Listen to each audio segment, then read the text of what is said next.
welcome to Japanese for Nikkei's Nikkei Spotlight series. My name is Mimi Okabe, and I'm one of the co-founders of Japanese for Nikkei on temporary leave.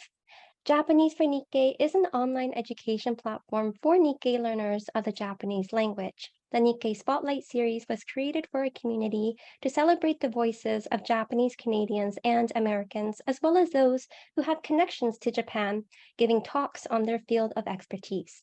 So our vision is really to spread awareness about professionals in our communities, including but not limited to artists, authors, and academics who are breaking barriers and doing formative work to help raise awareness of a global Japanese diaspora. So if you have anyone in mind whom you would like us to consider inviting in the future, please get in touch with us at connect@japanesefornikkei.com. Today, we are very humble and grateful to have PJ Patten here with us to deliver his talk titled My Obāchan's Brushes. PJ Patten is also the first artist in our Spotlight series, and we're very excited to have him here today. So I'll turn it over to Sachi to introduce PJ, then we'll begin the presentation. All right, thank you, Mimi. Hello, everyone. I am Sachi Kikuchi, and I am also a co-founder of Japanese for Nikkei. PJ Patten is a half Japanese, half Irish artist whose work includes the graphic novel / memoir Tower 25, as well as poetry, illustration, and tattooing. He's currently working on a graphic novel adaptation of the play The Tashme Project, a verbatim play by Matt Miwa and Julie Tamiko Manning, as well as starting a 3-year art residency titled Changing the Conversation Around Homelessness in the city of New Westminster, where he lives with his wife, Eden Fine-Day, 2 stepsons, and 2 dogs. So before we begin PJ-san's talk, I will lay out the structure very briefly. We ask that you listen attentively and feel free to ask questions by typing them in the chat box. PJ will address them when he's ready. Please keep your mics muted while the speaker presents. We also ask that you keep questions respectful. Please also treat others with respect, love, and kindness. JFN has a zero tolerance policy against racism and other forms of discrimination and harassment. So without further ado, PJ-san, please take it away. All right. Yeah, hi. Let's see. Okay, there we go. Yeah, so my name's PJ, and I just want to start this off with a land acknowledgement. I'm here in New West, which is on there's a lot of different groups here, but the shared language is Hakamilam, I believe, and we have Squamish, Kaputlam, Kakite, Haida. There's Tsleil-Waututh. There's quite a few groups here, and unlike other provinces and areas in Canada where treaties were signed, no treaties were ever signed in BC. So truly to say unceded, which is a prettier way of saying stolen land, is where I'm coming from.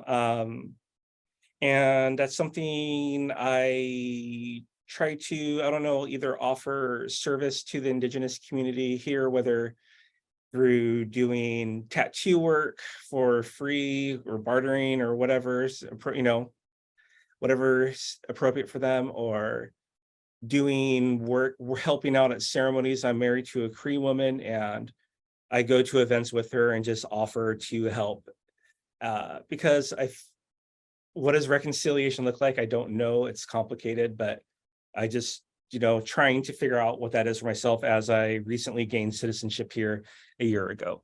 Yeah, so I just want to start off with that. And yeah, this is my studio. I've just newly moved into it and just put these pictures up on the wall today before starting. But yeah, the reason I picked the title My Obāchan's Brush is because quite literally, I use my Obāchan's brushes. She was an artist in Japan. And when I say she's still alive. She's turning 99 on August 10th, I believe. My mom just visited her, but she can't see very well anymore. So she doesn't paint anymore. And my grandfather Ji-chan was actually a high school or a Japanese literature teacher who was also published as a haiku poet. And their work really influenced me a lot growing up. And I have a piece right here. I'm just going to hold it to the screen. So I don't know if anybody can actually translate this, but it's a paint. So there's like two Daruma-like figures that my grandmother painted. And then the poem was written by my grandfather, and I think he did the calligraphy. And my mom roughly translated it to something like sitting on the porch with my sweetie smoking a really brief haiku. So, and this combination of the written words with the imagery, I believe is called haiga. And it's a really big influence on how, growing up, how my personal journals looked, and what would ultimately influence my first graphic novel.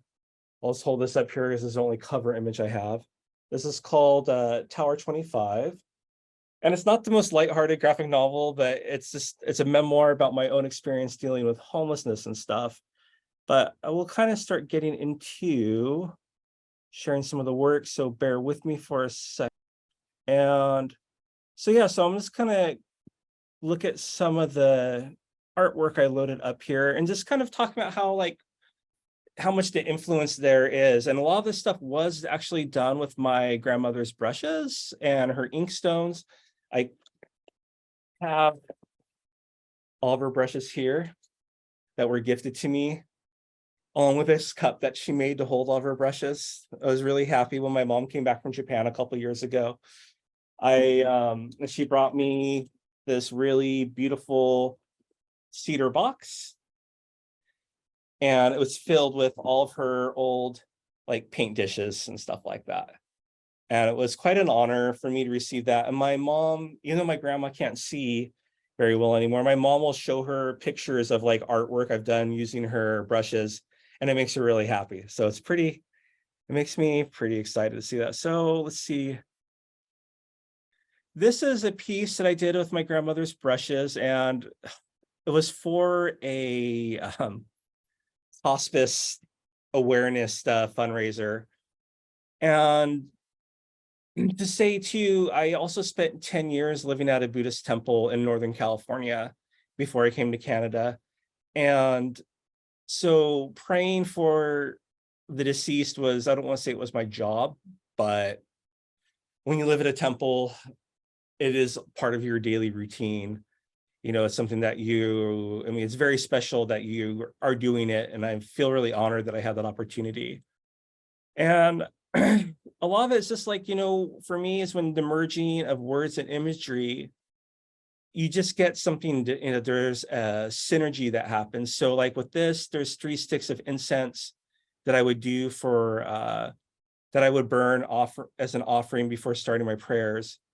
And the text here, as I can read it out loud, is when I accepted the fact that nothing could be done to postpone the death of my sister, I realized all I could do was pray for a peaceful life and a peaceful death, and I found peace myself.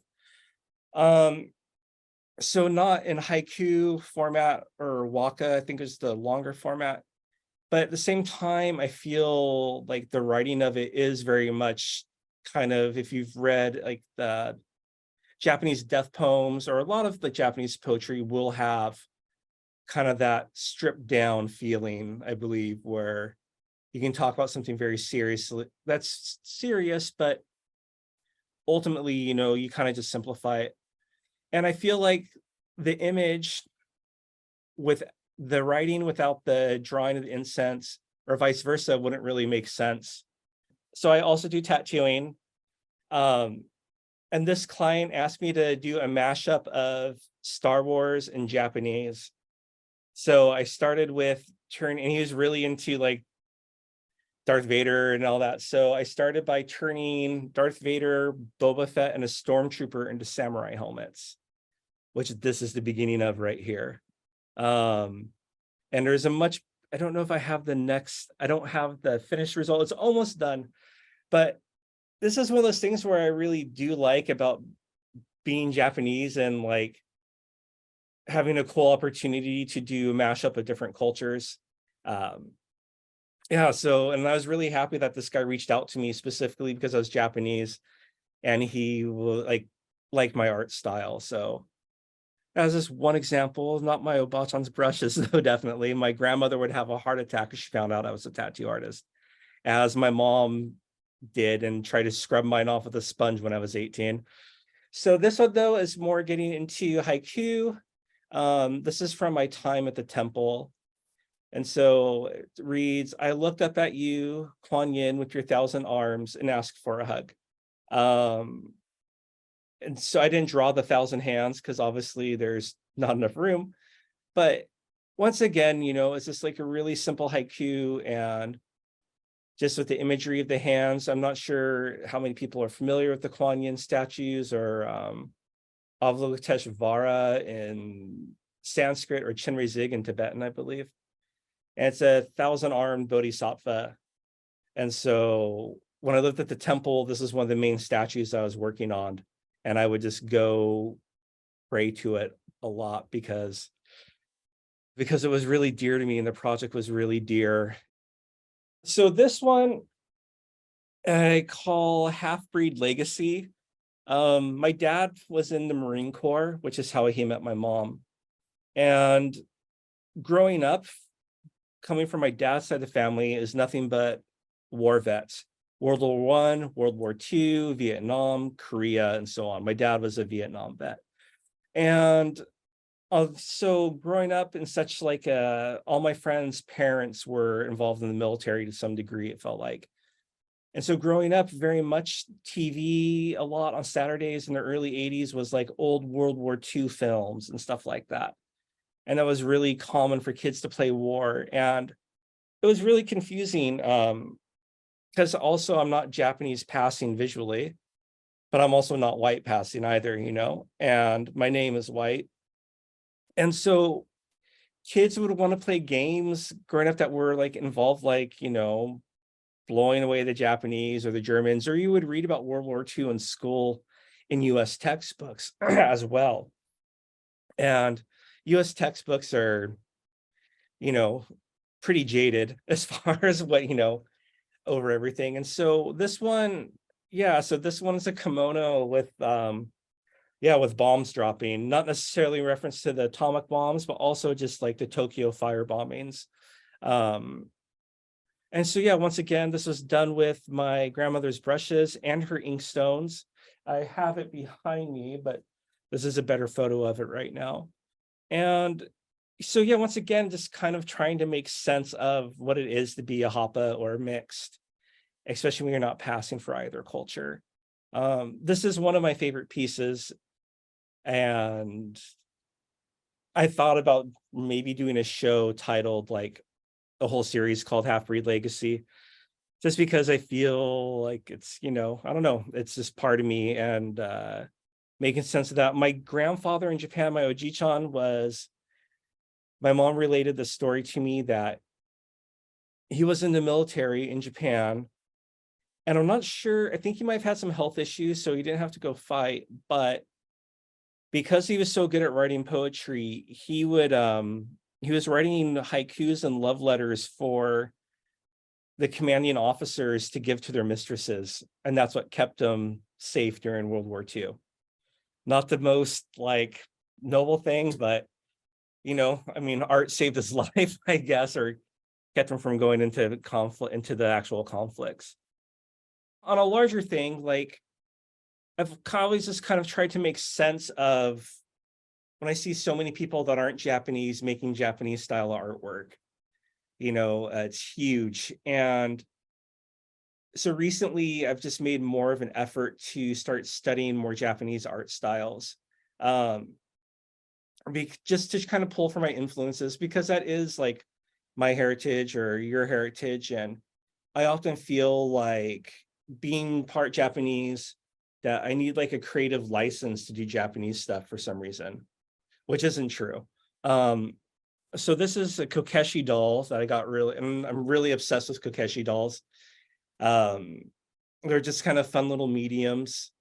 And this is just kind of a mashup, making it digital and then putting like a computer aided background on it. I have these also later on turned into tattoo flash, as you can see here. And so that's a tattoo I did of a Kokeshi doll. There's a little part of a Hanya mask on it. and I was really happy with how that one came out. Yeah, and so Kokeshi dolls are a big part of my artwork now, and it crosses over to tattooing. Here's another one I did. Um, I don't know, they're just like a fun little vehicle, and I like that people come to me to do Japanese work because I am Japanese. So like, it means a lot to me to be able to use my culture like that. And this is the beginning of a cover-up tattoo. You can see there's an old iron cross under there.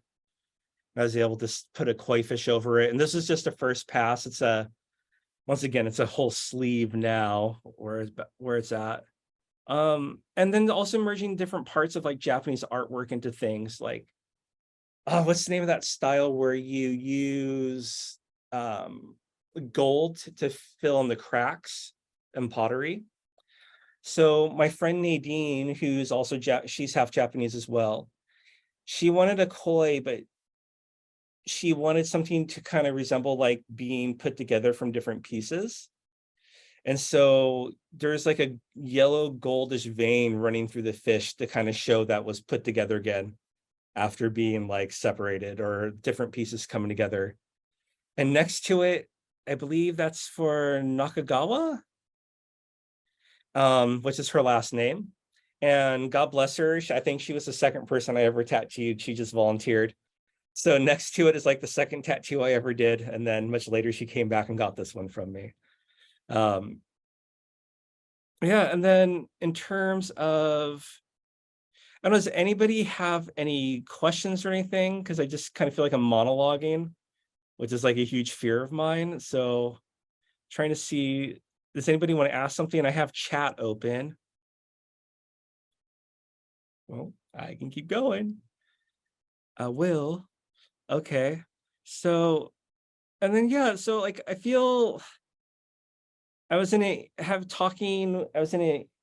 interview done with Andrea Sakayama. I'm not sure if she's here, but we were talking for an interview and talking a lot about just like what it does mean to be like Japanese or half Japanese. And if you're not passing, for instance, it's like, I don't know. For me, it has been something to kind of reconcile as I grow up or as I was growing up. I grew up with a very, I would say, pretty traditional Japanese mother. And my dad was a drill sergeant in the Marine Corps. So it was quite a clash of cultures. And, I didn't really fit into much. And so art also was always kind of like my go-to to feel okay. And I was always that nerdy kid in the class drawing in the corner, which would help me make friends as well. So, oh yeah, I see Andrea's here. And yeah, and just other examples I have of like, let's see, I have a book page here from Tower 25. This is an example, and kind of keeping, when I found out from my mom about my grandmother's painting style was that she never did pencils or anything. She just went.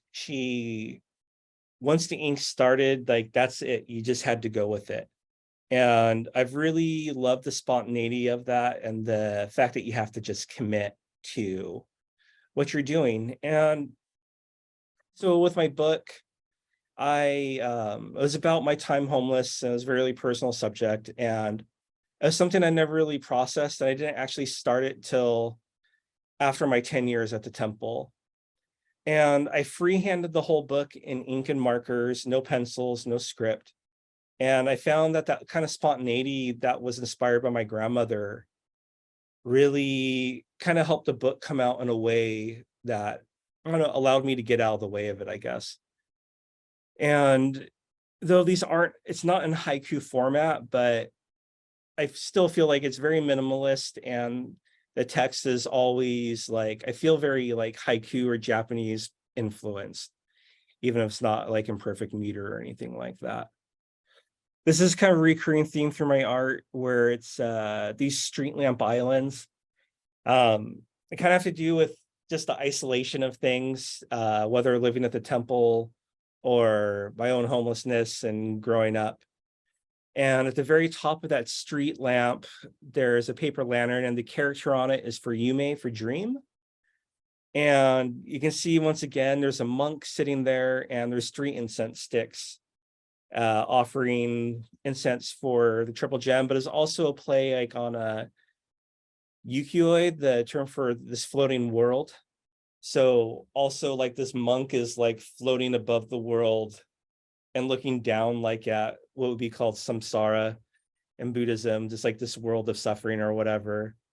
And it's like the monk's part of it, but also not part of it because they're removed from it. And that's kind of what temple living was for me. I was very much part of the world. At the same time, I was quite removed from it as well. I have, and then so artwork through my art, like my own experience started coming up, and this is stuff for my upcoming art residency. Where it's just, once again, a combination of text and imagery, just really bold. And sorry, it's kind of a downer stuff. But once again, to write just I was forgotten by myself wouldn't make any sense. And I feel like just showing this street light with the rain falling outside of it wouldn't make much sense either. So the combining of the two kind of gives it a synergy. And that's really like my takeaway from my grandmother and my grandfather. And I'm like incredibly grateful for like them sharing their art with me and being so passionate about supporting me. Generally, art's not something any parents will support. And my grandparents supported it, and I was really grateful. And my dad supported it later. My mom, I finally won her over after I started making money doing it. Better late than never. And so this is a piece, and all the paintings I do too, there's no sketches. I just kind of generally would paint the canvas black. And then while it was still wet, then I would just start painting white on top of it, which is what you see here. And I don't really plan on anything. I just kind of like, I don't know, just kind of just try to seize whatever's going through my head at the time. And I think this painting it was pretty big. It was probably like 2 by 3 feet maybe. And then I think the whole painting the black background and the character on the front must have only been about a, I don't know, 10, 15-minute job. It was just really fast and fluid. And I was really grateful that it sold right away after I did it. But let's see. This is a book cover illustration I did. Once again, you can see the floating street lamp island. And this was for an early part, same program I'm doing my residency for called Changing the Conversation. This was the first one where this was the book cover, and I won first place for poetry and third for nonfiction, and they asked me to illustrate a book cover for it. So this will be the cover of the book when it comes out. And there'll be typeface and stuff on it, but the fine line stuff was all done with with a dip pen, Japanese Tachikawa one, and then all the background was done with watercolors from my grandmother and her brushes once again. All the windows are done just like in a single brush stroke down. What was in this? Is there something in the chat? When did you start incorporating inspiration from your grandma? There we go. Good question. I think it came on pretty early just because I was really as a little kid, I was really struggling with something to connect to, not fitting in. So the question says, when did you start incorporating inspiration from your grandmother? Was it a conscious choice? And if it wasn't a conscious choice, when did you realize that aspects of your artwork were inspired by her work? Yeah, so I don't know. My mom will always tell me that I'm the most Japanese one out of us 3 kids. I just really dove into the culture and the art and the poetry and the religion as well, I guess. And my grandmother and grandfather were always these really like foreign people to me. I only saw them a handful of times in my life. They were absolutely adoring of my brother and my sister and I, always holding our hands and just squeezing us. And but I didn't know much about them, and over time I got to know more about them as my mom would translate for us. And I was surrounded by my grandmother's artwork, and I probably didn't start realizing how much it started creeping in until I was about 14 or 15 years old in my personal journals.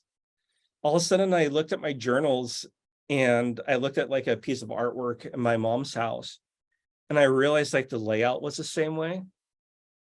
And I realized I had probably been drawing about that for quite a while. And then probably a year or two after that is when I started getting into poetry. So it was when my grandfather's influence started coming in more, and I started buying haiku collections. But it was really at the temple when I dove like headfirst into the poetry aspect of it. And like the most beautiful part of that is when I was in Japan 20 years ago before my grandfather died, I had memorized this one haiku that like meant the world to me. And I don't remember it now, unfortunately. But my grandpa asked me, to help translating, like, oh, what was my favorite haiku at the time? So I was able to recite it in Japanese, and like 2 syllables in, he knew what it was already, and was able to recite it with me. And just that, it's one of the few times where I really felt connected to the Japanese side of my family, like other than me like making an effort. Um, and yeah, that moment will always stick with me. And so, and then later on, my my grandmother's art style, became a very conscious thing to do. With the book Tower 25, I wonder if I have any other example pages of it here. It became quite a conscious decision to do the book like that. Let's see, I have another example, an illustration I did for an anthology. So this is like, once again, it's one of these combinations of words and imagery. And this is me offering, it's a quick sketch, nothing fancy, but offering flowers at a statue of Jizo in Japan. For those who don't know who Jizo is, he's a bodhisattva in the Buddhist pantheon, but in Japan, he has like a very dear place. He usually appears as like a little cute child, and people will put like little red bibs or knit little red toques and put them on the statues as offerings for children that have passed. And in Japan, he's often considered to be the patron saint of like women and children.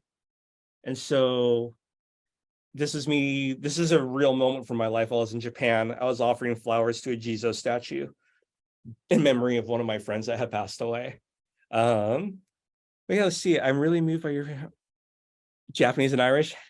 Living in Manitoba, and it feels like a very isolating experience. Have you found in that creating art has also created community for yourself and people around you? From Hanako. Unfortunately, I wish it did. Here in Canada or in BC where I live, I have one half Japanese friend that like I see on a regular basis. And connecting with like other half Japanese people didn't really happen actually till Mimi and Sachi's class that I took last year. I've made a couple of friends from that class that I still chat with. And I guess last year I met with Julie, Tomiko Manning, and Matt Miwa from Toshime Project. And we spent 3 weeks together, and it was for the whole graphic novel we're working on together. And so I guess, yeah, like creating that art did bring us together. And I can't even explain like how wonderful it was to spend time living in a house with 2 other half Japanese people that just got like all the ridiculous things that you grew up with and the culture clashes. And the fact that we were just eating like fried rice for breakfast, we were making rice balls to take with us everywhere. We were eating nothing but homemade Japanese food for 3 weeks straight. And there was no like, I was really scared, for instance, for spending 2 weeks with 2 people I didn't really know that well, but because of our backgrounds, we're all very courteous of each other. And it was really just, and we could talk about like writing haikus, and it wasn't like funny or something that you got made fun of for. So it was like really safe. And so I'm hoping that now as I'm stepping out more, I have met a couple other artists that are half Japanese that hoping to work with. But yeah, it's a process, and it feels like a very isolating experience. I totally agree with you, Hanako, and I'm always looking for other half Japanese artists to talk to and stuff. So like, I'll put my Instagram handle up in this. I'm always happy to like, I don't know, chat with people. So be really cool. Thank you so much for asking that though. And then trying to see where else Japanese stuff has crept in my life. I'm trying to see if I have something on the wall. Here we go. Take this one down. This one's not in my drive. So if I hit stop share, now you see me again, right? All right. So this is, I'm going to kind of move around. These are sketches I did while I was at the Toshime Internment Camp Museum last summer. And I was sitting inside their like partial recreation, partial like actual like shack that someone lived, that people would live in there. And so these were done while sitting inside. And so these were all done with inkstone, using, let's see, this brush, and it's probably this set right here.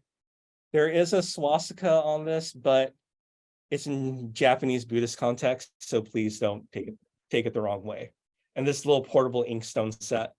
And so I did all these using that. And my favorite one is actually, so these are like the row of houses. And I was really trying to figure out a way to like honor the Japanese people that were there. And so I wanted to use just inkstones. And I'll probably do any sequence that goes back in time to talk about the time at Toshime will be done with inkstones. And then the modern stuff will have like a more modern comic book look to it. And my favorite one from that is probably this one right here, is how well let's see.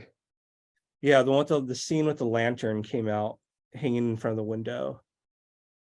That's once again done with inkstone and just really trying to capture the I don't know, just the feeling of it in the atmosphere. You can see there's other things from inside the museum. And it was a really special experience. Just, I don't have that experience of the internment camps having come here from Japan, or Japan to California to Canada. But the place is really heavy with like spirits, and it was really, it was an honor to be there. And especially because the person who runs the museum, we got to talking about my background. And so I was able to read like Japanese rites for the deceased while I was there, and to hold like a traditional Japanese like prayer ceremony in there that had been given to me, and to do that for the people that died there. And that was like, that was a big moment for me. And, but yeah, so yeah, there's just like, you know, a lot of stuff here that I just kind of pinned up so it'd be easy to grab. You know, and like, once again, little Kokeshi dolls. I love making these. I did a cover for Sachi and Mimi doing just Kokeshi dolls, and I just love them because they're cute. It's super kawaii. I am trying to get into more like is it Yami kawaii, where it's like if goth and kawaii had a love child, that's what it would be. And so I've been really getting into that. Let's see if I can share this again and find that picture I put in there. There we go. That's what I was thinking of. And we're just trying to keep everything really cute, but then start adding like the darker aspects to things. And I took like a 1-hour course on Domestika about kawaii drawings. And then, so I've been teaching myself all this stuff about either self-taught or using Domestika to learn everything now, to teach myself Japanese stuff. I'm actually thinking about putting those characters on a pair of custom Vans. I just haven't gotten around to it yet. But I do make t-shirts. I don't have any right now, but I am looking into getting a printer that can do better iron-ons just for fun and stuff. But yeah, this would be a fun one. Let's see. And then there was another one I really wanted to share. That was, so here we go. Here's a little wood carving of a Jizo that I started. I just painted the thing red. It doesn't have the face painted on yet. This one wasn't quite finished yet, but I made this one for a friend that was suffering from cancer. He's no longer with us, but I had drilled a hole inside of it and then asked him what prayers him and his wife wanted to have put on, and I was able to insert the prayers into it, along with some stuff that was given to me by my teacher, my Tibetan teacher, when I lived at the temple, and able to seal it off for him, and then I put a face on it later. And then it was really beautiful to me because at his funeral, his wife is a Hapa, and she told me that when she found that she put it in the coffin with him, and it just meant the world to me, that went with him. And I'm making another one now for their daughter, who's now 2 years old, just so she has that little bit of like that influence. Because for me, Jizo was always in these children's stories growing up, and which is probably why I went to go live at a temple for so long. It was a big influence on me. Another big influence from Japanese culture, Daruma is like the fall 7 stand 8 is this like, I think that was one of the first tattoos I did on myself, was I just did a little up arrow and down arrow and a 7 and 8. And yeah, after I had sobered up and started my life at the temple, my mom sent me a birthday card with a Daruma on it. And she wrote the phrase in it, fall 7, stand 8. And it's like bits like that from like being Japanese that like I've really taken to heart, and I've made a lot of mistakes, as we all do. And yeah, it doesn't matter, right? You just stand back up again, keep moving. And so Daruma and that saying have been like, I don't know, like lifesavers for me, really. And then like more just fun stuff. This is a Star Wars Kokeshi doll tattoo sheet I did for May the 4th, I don't know, a couple of years ago. So it was just like, it was inspired by a client of mine that's obsessed with Japanese stuff and Star Wars. So like there's a Princess Leia, I believe a Han Solo over here, R2, some flowers with stormtrooper heads in them. And then of course Grogu, because that was like the big hit thing with the Baby Yoda holding the cup of tea. Yeah, for instance, though, this is like the Kokeshi dolls I did for Mimi and Sachi.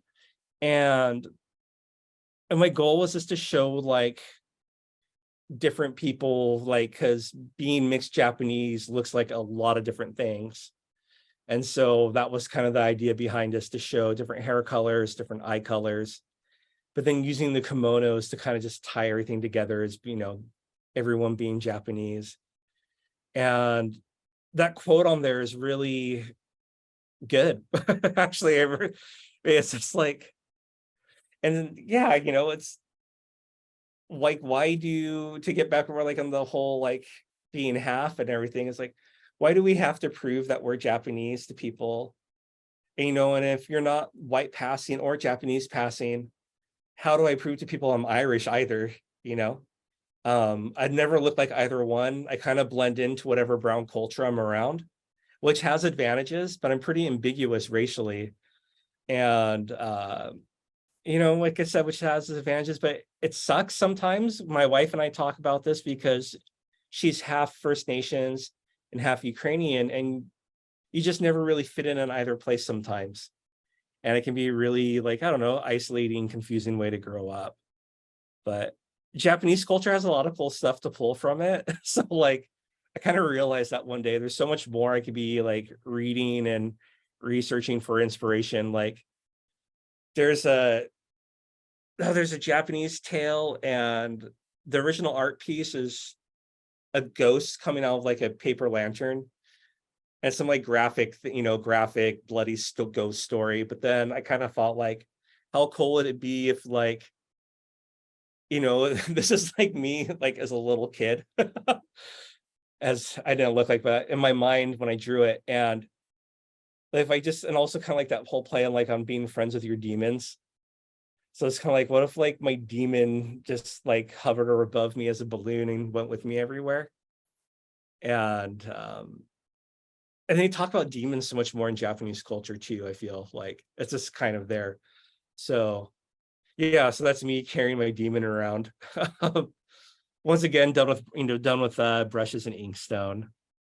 So yeah, just doing all these little fun things. And then, this is a book cover for my book. And once again, I did a couple of rough sketches on separate sheets of paper. And then I just freehanded everything in ink. And that's like a really big Zen thing too. Like with you just go, no thought when you do the end shows, the rings. And I just, it's such a big part of my life. And my grandma talking about just committing the brush to the paper, like once it touches, you have to go. And that's something I really consciously try to incorporate into my work later on.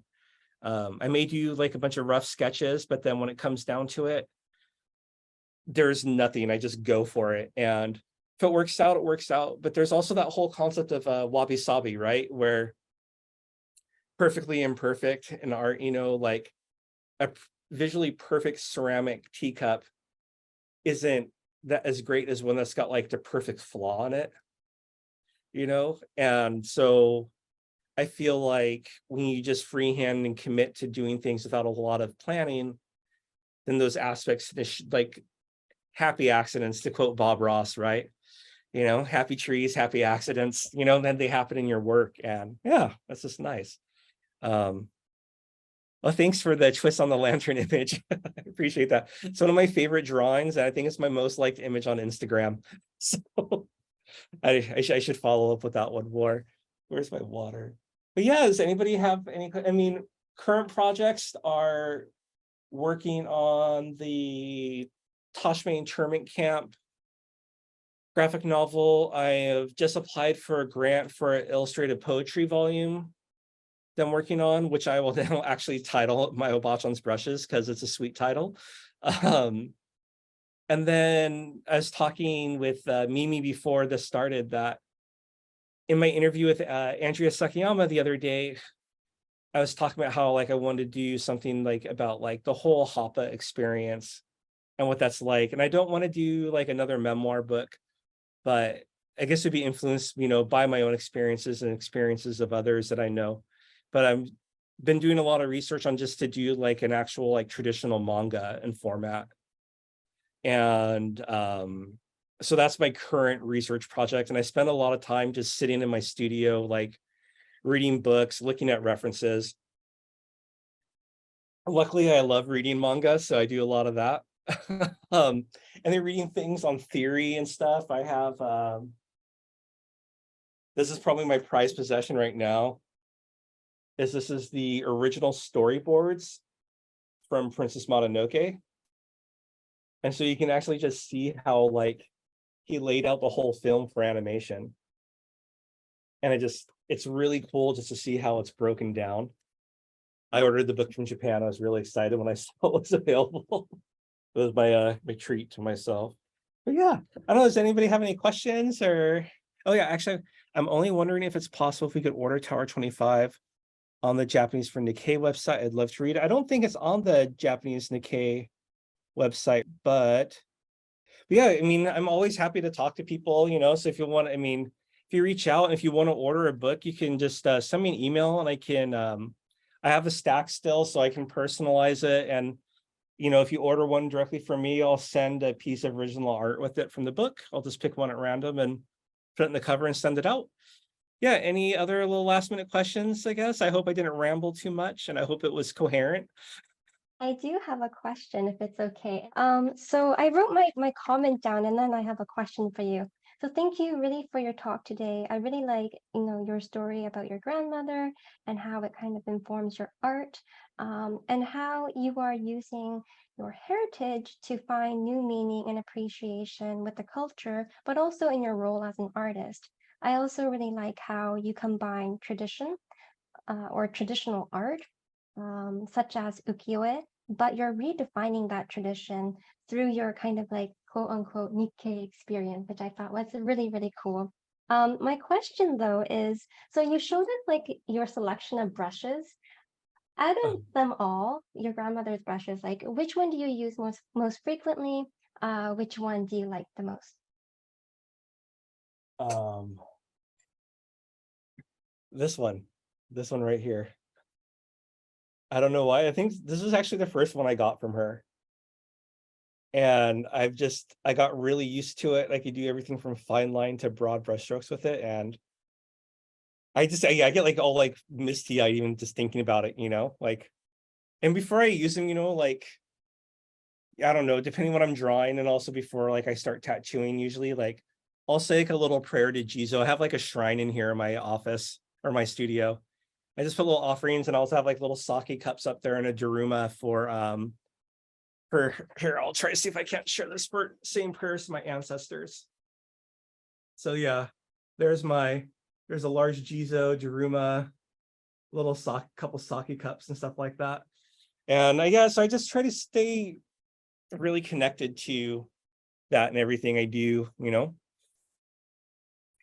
Yeah. I saw someone else had their hand up. This is me.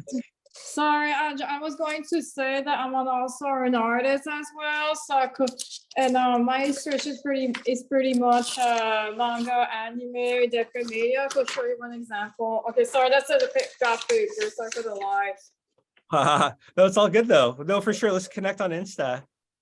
Yeah, of course. I was about to send you my Insta name. Sorry. No problem. Do you recognize this character? It's from a classic. It's from a famous classic anime. I'm not sure if you have seen it before. Not sure which one is it from. Neon Genesis Avenger is Misato. Oh, Masato-san. Yeah. Hi. Yeah. It's in one of my old drawings that I did a long time ago. I'll probably post it on Instagram. Yeah. Right on. And also, I'm not very good to draw males as well. So I just draw it by chance. I was like, oh my God, I did draw this for real. Oh, it's great. Thank you. I'll probably post on Instagram as well. So I'm going to send you my Insta name. So yeah, let's stay connected. That would be great. Cool. Is there anybody else? Eli has a question in the chat, and he says, yes, great talk, and sheesh, if there's one thing that unites us, it's that feeling of wondering if we're quote-unquote allowed to tap into our Japanese culture. Yeah. Oh God. Yeah. I know. That's a sad connector between all this, is this imposter syndrome, right? Yeah, it's no fun. Yeah. And then Brandon say something, he said. Brandon asks, as an artist, how do you differentiate taking inspiration from other works versus just copying other artists? Ooh, that's a good one. So for me, I just try to, with certain formats, like you run into this in a lot in tattooing, right? If you're doing American traditional, you're going to be copying some Japanese stuff also. But then for me, it's like Kokeshi dolls. Like I just took the format of what a Kokeshi doll was, which is pretty simple, and just started doing as much as I could with it, within that framework. So I think sometimes you find a certain like subject that puts a limit on you, and then you see what you can do within that limit, such as using only black and gray or traditional ink wash, or picking a certain color palette and being like, okay, I'm only going to do kawaii. So it's going to be like bold. I'm going to pick 5 colors that are all pastels, and I'm going to stick with them. So I guess for me, what I try to do is I try to find an art style that has like a set of rules to it, and then see how much I can do within those parameters. And then you're not actually ripping people off or copying. You're playing around within that within that set of within that style, I guess. That's what I usually do. That's what's been working for me lately. I think we have time for maybe one more question, so we'll have Hanako-san ask their question, and then maybe we can wrap it up. Mm-hmm. Hi. Okay. I just had a question on like your process when you do haiga. Do you usually have the poem written first, or do you start with the drawing and then the poem comes later? It goes both ways. Often I find that, yeah, there's no, and it's like, and not every drawing will have a writing, and not every writing will have a drawing. You know, I feel like it's only certain ones, but I feel like some of them, whether or not the images directly relate to the poem, I feel just come up really spontaneously and naturally, which is why I like, if this is something you're doing as well, I really just advise like just going for it. And then like, you know, if you want to redraw it or rewrite it later, then do it that way. But like for the initial sketch and the initial writing, just like get out of your own way. Don't worry about what's finished, because once you do that, I feel like you start getting in the way of like what you're connecting to, right? Like what your spirit or the ether or whatever you want to call it, you know, like what's trying to come through you. I think for me as an artist, because I'm not like duplicating things and doing portraits and stuff like that, I think it's really important just to get out of the way and just kind of let things flow through you. And I think that's the best.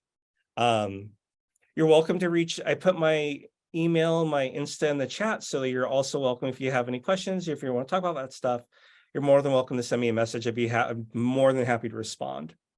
You know, like I think it's important to like build community around these things. Oh, Thank you so much. You're welcome. Thank you so much for asking. Again, thank you, PJ-san, for that really wonderful talk. Sachi, did you have any last things that you'd like to say? Just want to reiterate, PJ-san, thank you so much for your wonderful talk today and for sharing so many personal stories. I think we all had a really lovely time connecting and hearing about your identity and your family and your personal history and how all of that plays out and works through you into your artwork and your poetry and everything that you put out in the world and share with us. So, arigatou gozaimashita, and thank you everybody for joining us tonight.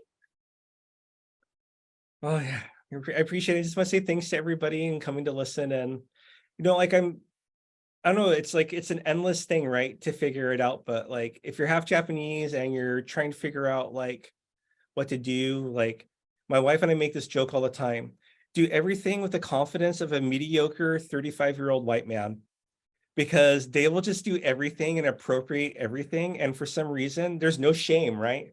Well, means why we have the shame. So screw that. Like, you know, just do it. You don't need, you know, for what it's worth, I hereby give everyone here a creative license. Just do it, you know? So, and I would love to hear from people, you know, and yeah, feel free to reach out via Insta or email. I'd be happy to respond. There's just one really important message from Eli. Thanks, PJ, and thanks to the JFN crew. We saw the Tashmi project when it came to Toronto. My mom's parents and older brothers were at Tashmi, so excited to see the book. Yes, awesome. We have I have a meeting tomorrow with Matt and Julie to talk about it, actually. So we're hoping to get that going. And yeah, there'll be posts about it once we're ready. It's a long process. Well, thank you, everyone. Like, yeah, once again, just like so nice, and just to, I don't know, be around like people, you know. Thank you, PJ-san. Thank And thank you, you. everyone, for coming. Thank you, everyone.